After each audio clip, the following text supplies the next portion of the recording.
So with the final season of Squid Game released, this iconic series has finally come to an end.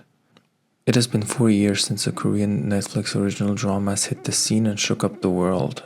Between launching multiple careers and putting Korean entertainment on a global map, the series has managed to touch upon some heavy themes like capitalism and social inequality. Especially the first season has gotten praising reviews from critics and fans alike. The question after season 1 was clear: where does the story go from here? It's no secret that big companies like Netflix wouldn't let this once-in-a-lifetime opportunity go, and it was only logical for them to release subsequent seasons. The company has been accused of milking big shows, and it wasn't different for Squid Game.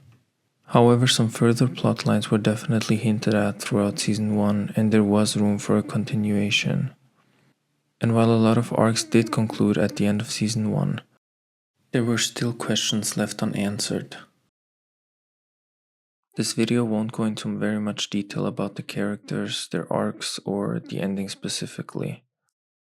Season 2 and 3 seem to have people split up, with some viewers seeing it as a decent continuation after season 1, while others can't feel the spark anymore.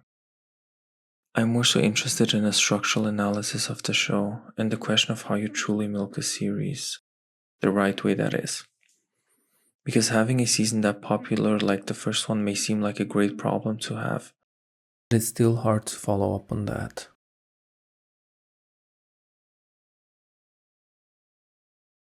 I was eagerly awaiting the second season. How would the creator keep going after such a success? And especially being that season 1 felt like a closure in so many ways. The games ended and Ji-hoon won. Would the creator go in a completely different direction or try to replicate season 1's magic? When season 2 came out, it wasn't a shock for many people to see that the creator decided to replicate the dynamic that made season 1 so popular. Seeing people we are set up to connect to be brutally murdered in a game and feeling the same despair the surviving members felt. Replication can work a lot of the times. But the irony lies in the fact that when something is too popular, like Squid Game, the bar is set so high that you simply can't replicate the popular season. There is more information now, and Ji-hoon is playing these games with the experience of the first one, while the other players remain clueless. However, this puts the protagonist in a quite frustrating position as the struggle turns into convincing other members of the truth the viewer already knows. This was coupled up with the fact that the main plot was the games again, just with the desperate protagonist trying to stop everybody. Like in season 1, a POV of one of the guards was introduced. The character No Yul, interrogating the behind-the-scenes world of the games. While this worked amazingly for season 1, giving us another protagonist POV, it seems like this was done in season 2 to put us back in that feeling. So what could have been an effective way to continue after season 1? I think the answer lies in one of Squid Game's biggest strengths: symbolism. In season 1, there was a huge amount of symbolism that covered the episodes. From the set design to the colors to actual symbols and the costume design. At the very beginning, we saw Ji-hoon betting on horse races, watching the animals compete, only for him to become the one being watched and cheered for by the VIPs, dressed in animal masks. The bright and cheerful set design of the games, bringing back happy early childhood memories of playgrounds, only to become the backdrop to the hell the players lived through. That in contrast to the VIP lounge with dimmed lights and an opulent atmosphere, nothing we can personally relate to. And the guards being reduced to mere shapes that define their hierarchy and living in homogeneous rooms, reinforcing uniformity. There was one room, however, that I feel like was underused and could have been a deciding factor for the series and its structure.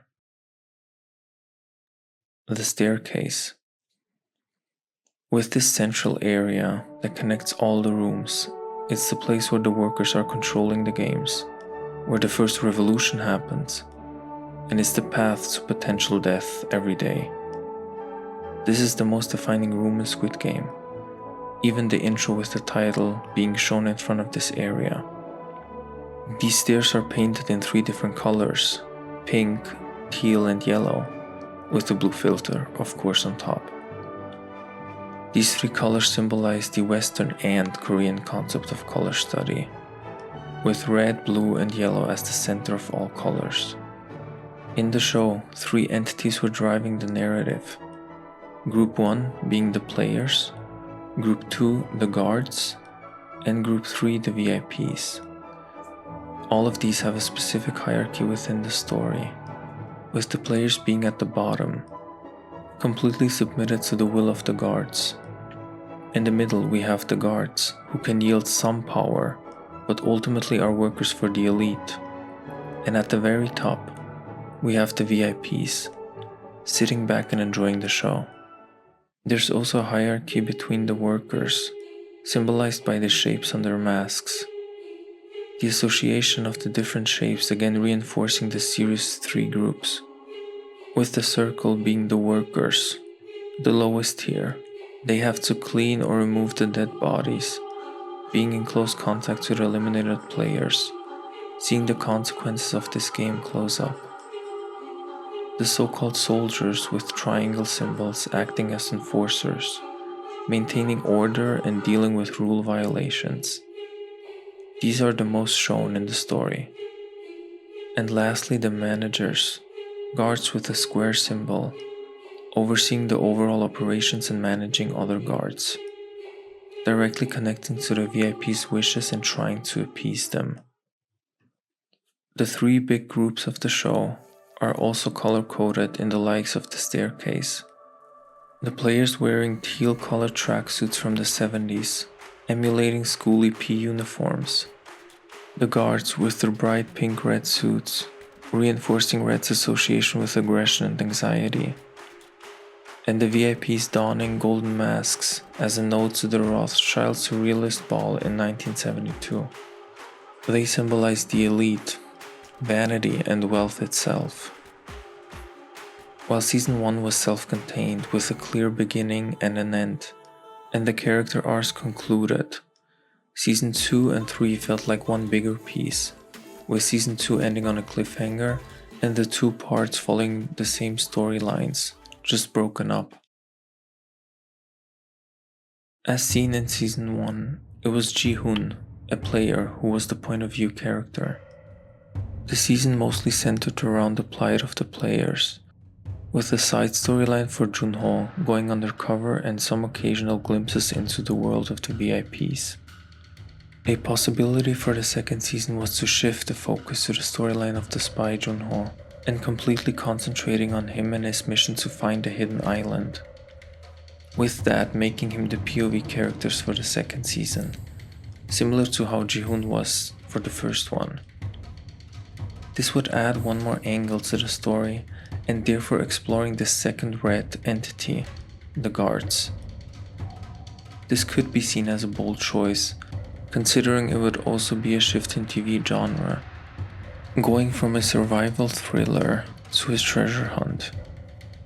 But as mentioned before, you can't top Season 1 with the same formula, since the audiences and the players' cluelessness was a part of the experience. The season could have introduced new characters to connect to and root for, just in a different context. The plotline of the island hunt is followed in Season 2 and 3.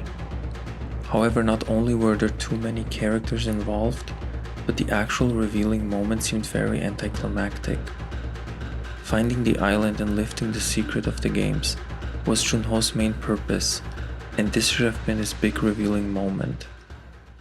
When you have a first season like Squid Game with all of those iconic characters, set designs, and games, there should be the trust to do it again, but in a different way, since killing off that many characters in the first season warrants new side characters. A total shift like that may seem too drastic, but everything from the end of Season 1 to the way the backdoor involvement was being investigated by Junho, the stage was set for Season 2 to be a spy storyline. For the games to just continue on was in fact necessary, showing how just because Ji-hoon was done with the games, it didn't mean that they would stop. so that could have been the backdrop to the main storyline.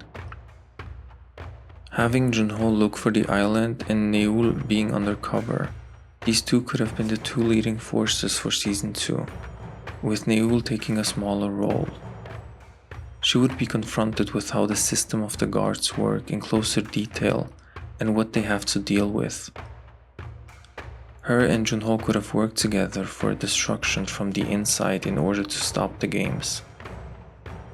Her trying to save more people from dying like she did in Season 3, and making her way up to the top, almost reaching the front man. That could have been her goal for the season. A season like this could have easily been filled with lots of tense and emotional moments and dilemmas, instead of trying to replicate a lot of the magic from Season 1. For Season 2, there could have been an opportunity to show more of the VIPs, similar to how they already did, but maybe introduce another POV character for Season 3. This could be a VIP who has replaced another maybe by killing them, and is now infiltrating the sacred rooms. Their storyline needed to be set up in Season 2. Focusing on the VIPs in the last season and their ordeal and storylines would complete the Color Trilogy. They are the ones that are keeping these games going with their wealth, and dismantling them could be a closer step to breaking the cycle. The ending could have seen those three POV characters like Jihoon, Junho, and the third POV working together to take down the games, regardless if they succeed or not. Depending on how plotlines are developed and how the ending is set up, any conclusion can work. There would be Season 1 with the players, Season 2 focusing on the guards' plight, and at last Season 3, which sets out to dismantle the hierarchy and take down the big dogs. 1, 2, and 3, completing the trilogy and fulfilling the mission.